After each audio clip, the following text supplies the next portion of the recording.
Hi. Are you one of the biggest websites in the world and find yourself wanting to hire an infamous pedophile enabler whose only qualification is being a disgraced UK politician? Well then, why? Hi, I'm Jimmy Robbins, and welcome to my free lesson in how to fuck up as bad as Reddit did. Let's get started, huh? So the first thing to note is it is impossible to screw up as badly as Reddit did this month. I mean, the closest example I could think of is when now disgraced UK politician Aimee Challenor went out of her way to hire her father as her election agent, despite the fact that that father was previously charged with raping and torturing a 10-year-old girl in the same house that Challenor was occupying at the time.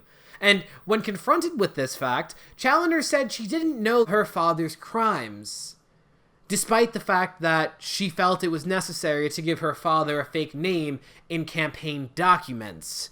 I mean, God, what a moron and just a shitty excuse for a human being, right? Right, anyway, what's the name of the piece of shit pedophile enabler that Reddit hired? No, not the one I was just talking about, the one Reddit hired. Oh, you're joking. Now, just to distinguish this, because it's an important distinction, mods are the volunteer moderators of a specific subreddit or community. So they have pretty much unlimited power over that subreddit, such as being able to delete posts.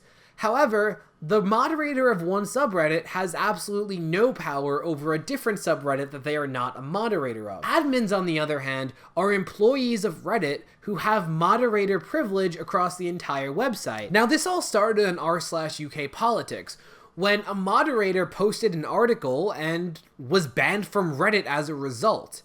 And that article just so happened to briefly mention Aimee Challenor. Now, according to Reddit, this mod was banned due to automatic doxing detection, despite the fact that the article only mentioned the names of a few public figures. And just naming a public figure is not considered doxing in the slightest. This led to the mod team of the subreddit claiming that they knew the person that Reddit was protecting, that they were now an admin of the website, and that they could not even say their name without risking being banned from their website. Going so far as to precaution their community to take similar precautions in order to not be banned from the website. Now, I know this sounds like some tinfoil hat Reddit detective bullshit, right? Thing is, they were right. So if you were on Reddit this week, this is when you started to see all those posts popping up about not being able to post about a Reddit admin without being banned from the website. Reddit admins then doubled down and insisted that these stricter precautions around Challenor was for her own personal safety and not at all to preserve their own image. Except the problem with that is CEO Steve Huffman previously admitted to removing comments and posts from r/TheDonald that insulted him. So there's precedent for this kind of shitty behavior. And what's kind of weird is on the post in which these precautions were detailed, mods of the website came out and said that when they were doxxed in the past, Reddit provided absolutely no aid for them. Some of them even saying they had to go to law enforcement because the website was no use. In response to this information, hundreds of subreddits decided to go private in protest. And why is that such a big deal?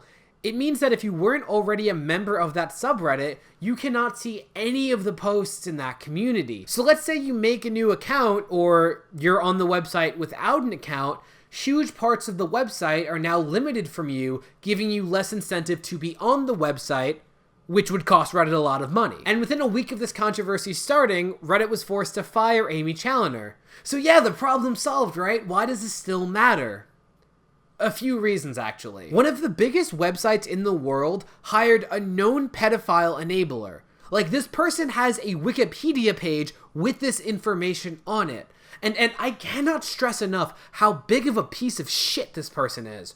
Her now husband has also posted graphically pedophilic tweets that, honestly, reading it made me sick to my fucking stomach. You can see it right here, and it's bad. She eventually claimed that the Twitter account was hacked at the time of posting, but an inquiry was started in July of 2019 by England's Liberal Democrat Party, and almost 2 years later, this probe has still not found her husband to be innocent. So you tell me what's more likely, a hacker or a known pedophile enabler enabling a pedophile. This person is also 23 years old and has absolutely no qualifications that would make them an in-demand employee for a company like this. They're a disgraced, failed UK politician who's never won an election and got 1.3% of the vote in one of their elections. I mean, Reddit, if that's your standards, I don't mean to brag, but I won class president in 4th grade, so I mean, if you want to hire me, I've actually won an election unlike Aimee Challenor. And I'm not a piece of shit pedophile enabler either, look at that, wow. Also, perhaps the most important takeaway here, the users of one of the biggest platforms in the world were able to mobilize in such large numbers that the website was forced to give in to their demands within a week of controversy. For context, when Reddit was facing demands to remove r/TheDonald, it took years for that to happen. This took less than a week. That's a really big deal. All I know is Aimee Challenor seems desperate to paint herself as a victim of circumstance as opposed to being a pedophile enabler, but I've always heard that if you want to judge the character of someone, look at the company they keep. So applying the same logic to Reddit, CEO Stephen Huffman, how the fuck did you let this happen? How the fuck do you hire a known pedophile enabler who has a Wikipedia page detailing these actions, and when you were made aware of this on March 9th and thereby tightened restrictions on March 9th, why did it take weeks for you to fire her when public pressure mounted? Any answer there? Bye! Hey, thanks for watching. Feel free to like, comment, and subscribe. It actually really helps me out a lot.